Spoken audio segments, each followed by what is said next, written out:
Ee, muuqaalkan waxaan ku baran doonaa qaabka hanti sahal marka lagu soo siiyo passwordka iyo emailka lagu sameeyo ama ka mid noqotid isticmaalayaasha hanti sahal aad u soo geli lahayd akoonkaaga.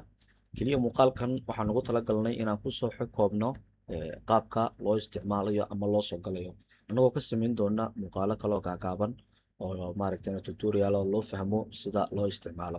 Okay, muuqaalkan waxaan kusoo koobaynaa qaabka marka u horeysa ee passwordka iyo emailka lagu soo siiyo, halkaad ka soo geli lahayd iyo qaabkaad u soo geli lahayd. Hadda waxaan ka isticmaalno waa laptop, laakiin markaad telefonkaaga ka soo gelishid iyo markaad tabletkaaga ka soo geshid iyo marka aad PC-gaaga ka soo geshid intuba qaab midaata ayay u shaqeynayaan. Okay, marka aad soo geshid Chromekaaga ama wixii kugu jira browser kugu jira Google Chromekaaga ayaad soo galaysaa. Qaybtan ayaa waxaad ku qoraysaa hantisahal.com. qaabka markaad u qortid ee search dhahdid waxa kuu soo bixi doonaa wejiga hore ee website-ka ayuu kuu soo dhigi doonaa qaab sidan ah. Marka wajahadan hore waa wajahadii sharaxaysay hanti sahal iyo qaabka uu u shaqeeyo, inuu 4 luqadood ku shaqeeyo, inuu leeyahay maaragtay xisaab xidhkii, qaybtii deynta iyo maaragtay kharashaadka. Sidoo kale wuxuu ku su'aalo wixii aad qabtid ayaad xaggan ku soo diri kartaa si lagaaga soo jawaabo iyo sida wixii aad ka aaminsan tahay systemkan oo su'aaluhu waa kuwan dhankan yaalaan ood kaga jawaabi kartaa. Halkana qaybtii contactiga marka ujeedkeenu tan maaha. Haddaba markaad xag ka joogtid sideebaad madaragtanay aad akoonkaaga usoo galaysaa, waayo kan akoonkaagii maaha. Marka qaabkan aad usoo gashay connected dhankan waxa kuu soo baxaya meel la gelinayo emailkii iyo meel la gelinayo passwordkii. Okay, emailkii iyo passwordkii lagu soo diray ayaad xaggan emailkii gelinaysaa, xaggan aad passwordkii gelinaysaa. Connected ayaad leedahay. Sidan ayuu kugu soo bixi doonaa oo dashboardkiisa koobaad waa qaabkan. qaabkan ayaa marka hore soo kuu soo baxaysa. Midda labaad ku xasuusinayo halkan waxaa taalaa luqadaha kala duwan uu systemku ku shaqeynayo. Waxaan u fududeynaa hadba qofba luqadda uu ku fiican yahay inuu ku isticmaalo. Soomaali haddaad ku fiican tahay Soomaali ayaad ka dhiganaysaa oo systemka dhan hadda wuxuu isku bedelay Soomaali oo waad aragtaa qaybihii Faransiiska ahaa oo dhan inay Soomaali isku wada bedeleen: iibka, qarashaadka, faa'iidada, alaabta iyo sidoo kale deynta. Haddii aan ka dhigo Englishna waxaad aragtaa in ay luqadii isbedelayso oo systemku hadba luqadda aad ka dhigatid uu ka dhigmayo. Sidoo kale Carabi baa ku jira iyo Faransiis. Marka hadda Soomaali baan ka dhiganaynaa sidaan ugu soo koobno.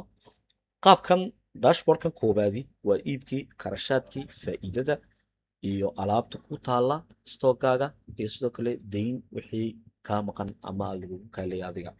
Halkan waa tool yar oo AI ganacsigaaga oo maaragtay ku siinaya dhiirigelin oo iska akhrisanayso oo hadba qoraal yar oo xaaladda meheradaadu ay ku jirto kaaga xog waramaya oo waa qaabtan oo kaaga waramayso.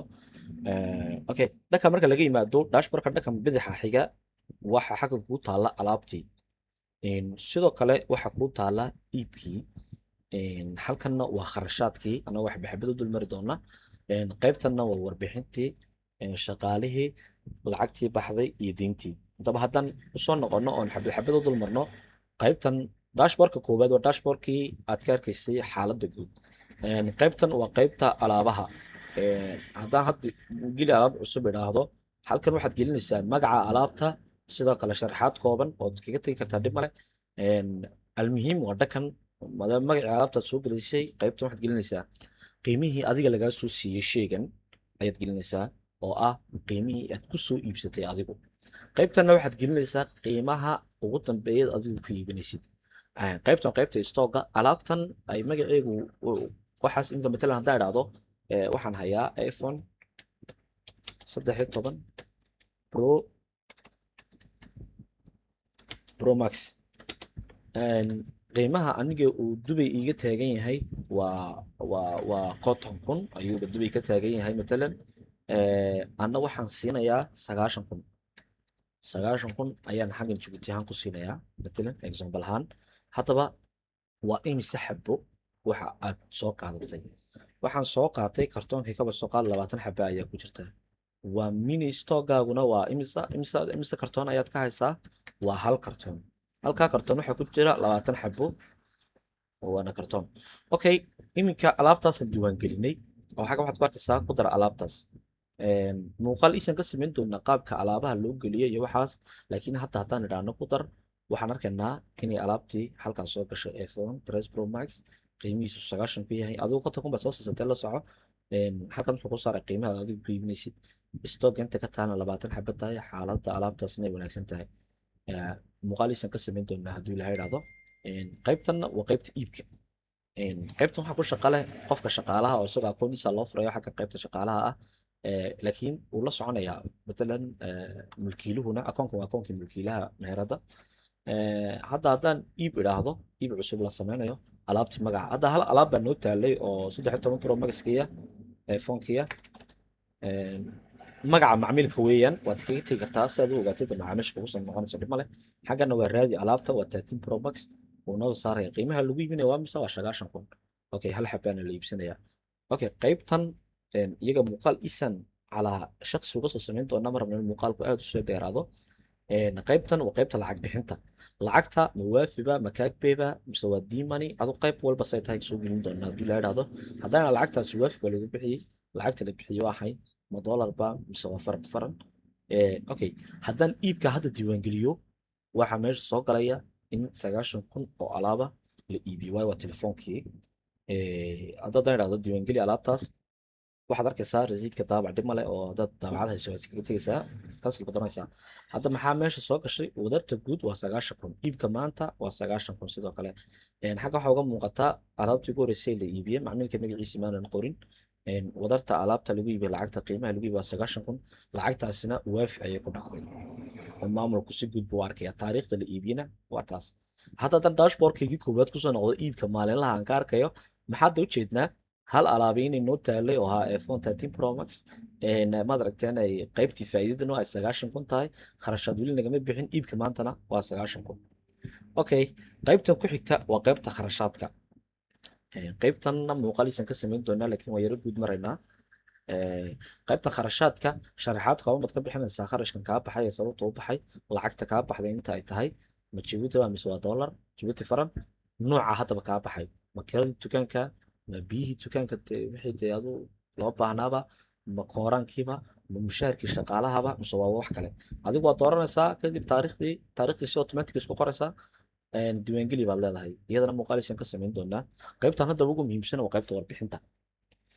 qaybtan waxaan u jeednaa maanta oo maad aragteen hadda halka waxaan noo taalla halka qaybta dan taabano in 90 kun la iibiyey bishii afraad 29 waa Jackson yaro dhakana.